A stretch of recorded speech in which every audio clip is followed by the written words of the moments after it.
Hi hello வணக்கம் மக்களே, நான் உங்கள் கன்ஹா அஜித் குமார் பேசுகிறேன். என்னடா எல்லா திங்ஸும் எடுத்து வச்சுட்ருக்கீங்க அப்படின்னு சொல்லிட்டு பார்க்குறீங்களா? ஆமாங்க, நமக்கு ஒரு ஆர்டர் தாங்க கிடச்சிருக்கு. ஸோ அதனால தான் எல்லா திங்ஸும் ஒவ்வொரு திங்ஸை நம்ம வந்து பார்த்து பார்த்து எடுத்து வச்சிட்ருக்கேன்.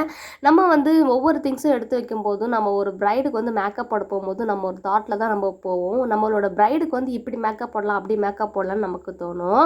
அது மட்டும் இல்லாமல் எல்லா திங்ஸும் எடுத்து வச்சுட்டு நானும் என்னோட ஹஸ்பண்டும் கிளம்பிட்டோம். இன்னொன்று பார்த்தீங்கன்னா, நான் வந்து சரியாலாம் மேக்கப் போடுறது எதுவுமே நான் வந்து சரியாக வீடியோ எடுக்கலை. ஏன்னா எனக்கு வந்து சரியான சூழ்நிலை வந்து அமையல. ஏன்னா வந்து பார்த்தீங்கன்னா, ஃபைனலாக தாலி கட்டி முடிச்ச வீடியோ தான் நான் வந்து மேக்கப் போட்ட வீடியோ நான் உங்களுக்கு வந்து காமிச்சிருப்பேன். இவங்க தான் என்னோட பிரைடு பாருங்க. அப்போ வந்து ஒரு 3:00 நான் போய் சேர்ந்துட்டேன். அப்போ வந்து பார்த்தீங்கன்னா, நைட்டு ஒரு 9:00 மேல தான் வந்து தாய்மாமன் நலுங்கு வந்து விட்டாங்க. அதுக்கப்புறம் பார்த்தீங்கன்னா, நம்ம வந்து மார்னிங் தாலி கட்டி முடிச்சோனே இந்த வீடியோ பார்த்துட்ருக்கோம். என்னோட பிரைடு வந்து இவ்வளோ க்யூட்டா அழகா இருக்காங்க பாருங்க மக்களே. ஓகே மக்களே, பாய். வீடியோ பிடிச்சிருந்தா லைக் பண்ணுங்க, ஷேர் பண்ணுங்க, பெல் ஐக்கானை கிளிக் பண்ணுங்க. என்னோட சேனலுக்கு சப்ஸ்கிரைப் பண்ணுங்க. பாய்.